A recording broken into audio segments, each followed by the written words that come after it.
We left off 792.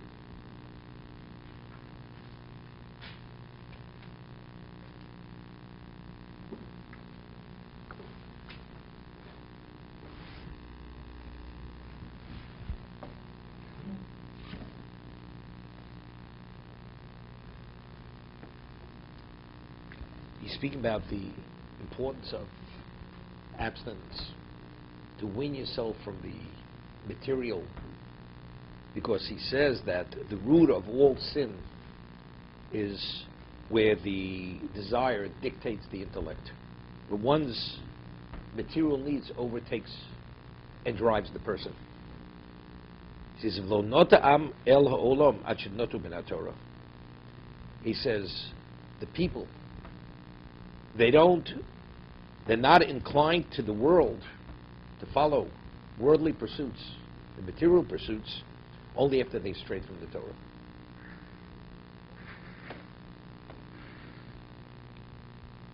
Give you an example. A person is running a business where he's making a tremendous amount of money, and every hour that he wastes, it's a loss. Lawyer charges $1,000 an hour, and half of the day he spends in a restaurant. So what do you say? The man has a problem. If you're able to be in the office, make $1,000 an hour, what are you spending half the day in the restaurant? He's still charging for the restaurant. No, he's not going with a client.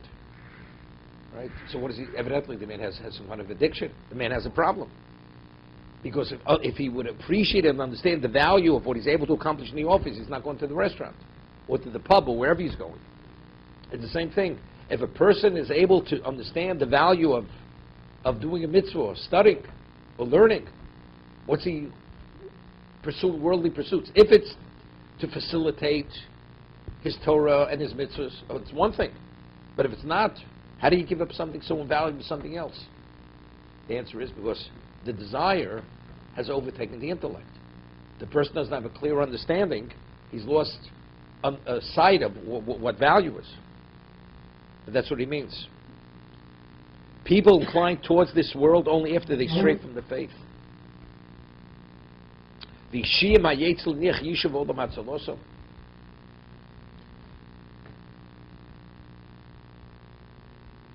says, base instinct entices them to forsake the redemptive world of reason and faith. When the tosbeh miderech avoseim, and to stray from the way of their forefathers, which they had sufficient of this world, is meeting the basic needs. Taking from the world what was only necessary. That was the old generation, the past.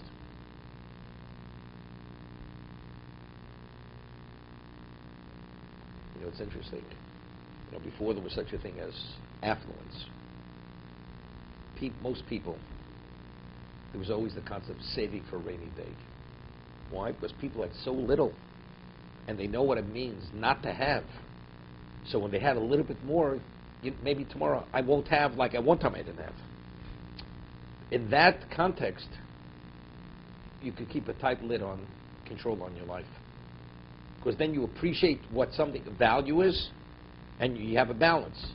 But if you have affluence, meaning you have much more than you really need, then you would never worry about these things. So what do you focus on? On affluence. No. There's so much excess, so to say. So that's the direction you go. That's why people at one time were much more focused. For that reason. Because survival is key in every person's life. That's instinctive. Survival is instinctive. So you have to survive. You have to behave responsibly. But here, it doesn't even enter your mind. It's not a survival issue. We're secure. There's nothing to worry about. So what do you do with it? Well, so then you follow your what? Your desires, your inclinations, and that's when you're off balance.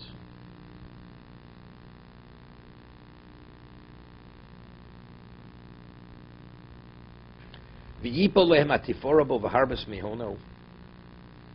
He says the instinct attracts them to an indulgent lifestyle and a pursuit of wealth.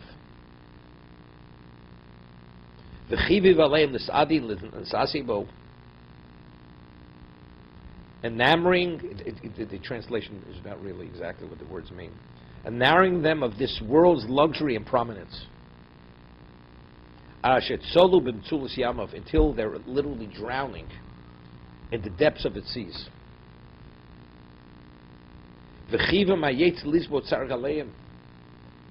And the inclination convinces the person to tolerate the pain of its waves, the crush of its waves. You say, is it really worth it? Spending so many hours in the office. You have no time to enjoy it. But it's just accumulation. You have no time. You don't have sufficient time to spend with your wife and children. Well, have weekends. Or we vacation twice a year.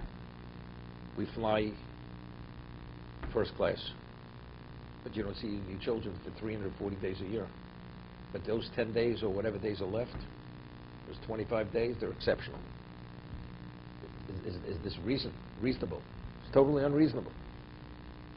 But again, your inclination convinces you it's worthwhile to put up because I couldn't provide as I do if I wouldn't make this level of sacrifice.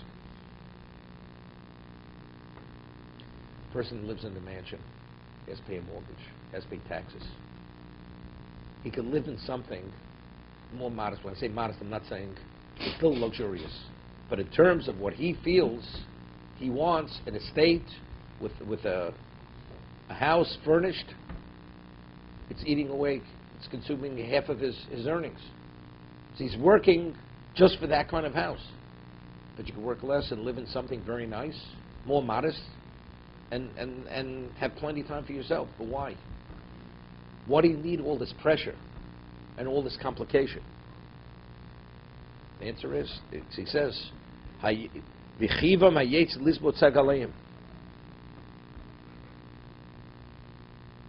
forced to face the crush of its waves. That's part of the crush of its waves, to be continued.